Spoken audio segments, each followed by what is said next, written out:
നമുക്ക് വായനാ ദിനമായി ആചരിക്കണം എന്ന് നമ്മുടെ ഗവൺമെന്റ് തീരുമാനിച്ചു. അതിന് കാരണങ്ങളുണ്ട്.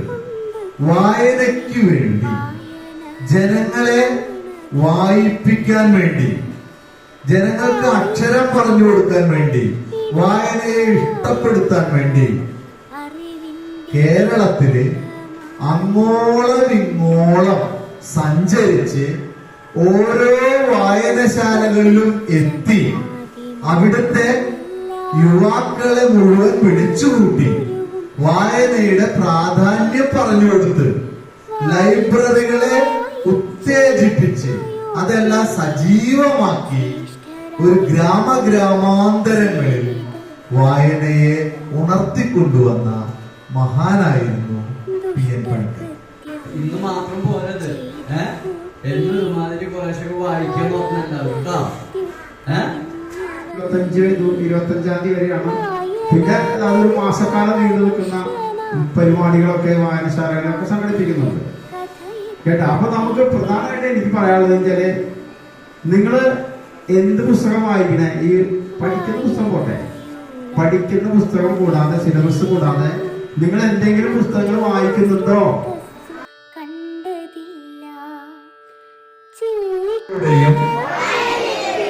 ഡിജിറ്റൽ വായനയിലൂടെയും വായിച്ചു വളർന്ന് ഭാരതത്തിന്റെ അഖണ്ഡതയും സംസ്കാരവും ഉയർത്തുവാൻ വേണ്ട പ്രവർത്തനങ്ങളിൽ സജീവമായി പങ്കുചേരും. ഈ വായിക്കുന്നതോടുള്ള ഗുണം എന്തൊക്കെയാണ്? എന്തിനാണ് നമ്മൾ വായിക്കുന്നത്? വളരാൻ. പിന്നെ എന്തിനൊക്കെയാണ്? ചിന്തിക്കാൻ. പിന്നെ വായിക്കുന്നത് കൊണ്ടുള്ള ഗുണങ്ങൾ എന്തൊക്കെയാണ്? നമ്മുടെ പദസമ്പത്ത് വർദ്ധിക്കുന്നു. പിന്നെ അക്ഷരത്തെറ്റുകൾ ഉണ്ടാകുന്നില്ല.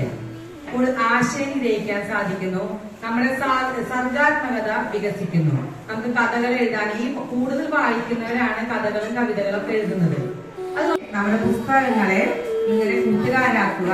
എല്ലാവരും നന്നായി വായിച്ച് വിളയാനായിട്ട് ശ്രമിക്കുക. എല്ലാവർക്കും വായനാ ദിനത്തിന്റെ എല്ലാവിധ ആശംസകളും നേരുന്നു.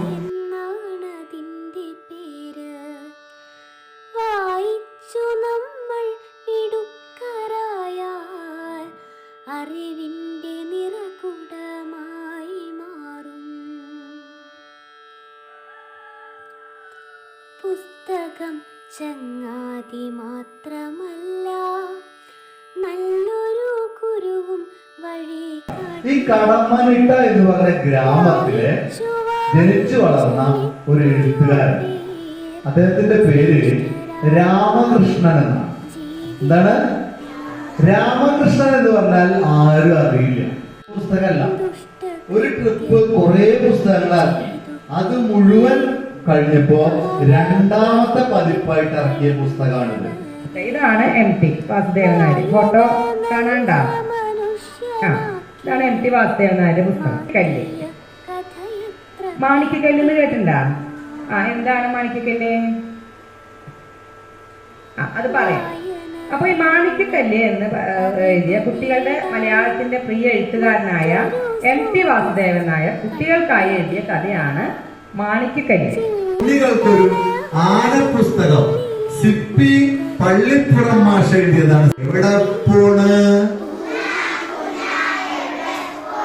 കൂന കൂന, എവിടെ പോണ്? ആനക്കുളത്തിൽ കുളിക്കാൻ പോണ്, ആനക്കുളത്തിൽ കുളിക്കാൻ പോണ്.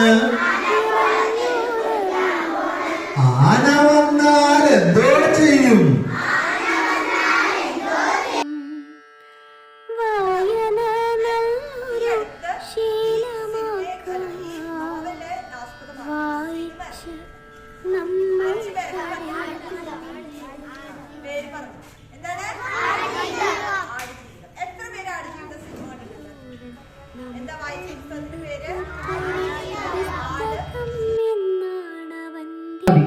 തെത്സുക്കോ കുറോയാനഗി എന്നാണ് ഈ കഥ എഴുതിയ കഥാകാരിയുടെ പേര്.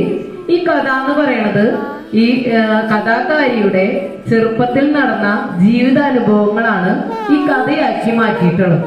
അപ്പൊ ചെറുപ്പത്തിൽ നിങ്ങൾ വീട്ടിൽ ഓരോ പേരൊക്കെ വിളിക്കില്ലേ? ഇല്ലേ? നിങ്ങൾക്ക് ഇപ്പൊ പറയണ നമ്മുടെ സ്കൂളിലിട്ട പേരല്ലാതെ വീട്ടിൽ നിങ്ങൾ പാറൂന്നോ മണിക്കുട്ടി എന്നൊക്കെ വിളിക്കില്ലേ? അതുപോലെ ടോട്ടോച്ചാൻ എന്നാണ് ഈ കഥാകാരിനെ ചെറുപ്പത്തിൽ വിളിച്ചിരുന്ന പേര്. അത് അലക്കി അങ്ങനെ കൊണ്ടുകൊടുത്ത് അതിൽ നിന്ന് കിട്ടുന്ന വരുമാനത്തിലാണ് ഈ അമ്മയും മകനും ജീവിച്ചിരുന്നത്. അപ്പോ ഈ മകനാണെങ്കിൽ മകനോട് കുറെ പറയും അമ്മ, മോൻ നന്നായി പഠിക്കണം, വലിയ ആളാവണം, നമ്മളെ കഷ്ടപ്പാട് മാറണം. പക്ഷെ ഇതൊന്നും കേൾക്കാനോ പഠിക്കാനോ ഒന്നും ഈ മകൻ തയ്യാറായിരുന്നില്ല. അങ്ങനെ ഈ അമ്മ വളരെ കഷ്ടപ്പെട്ട് മകനെ വളർത്തിയിരുന്നത്.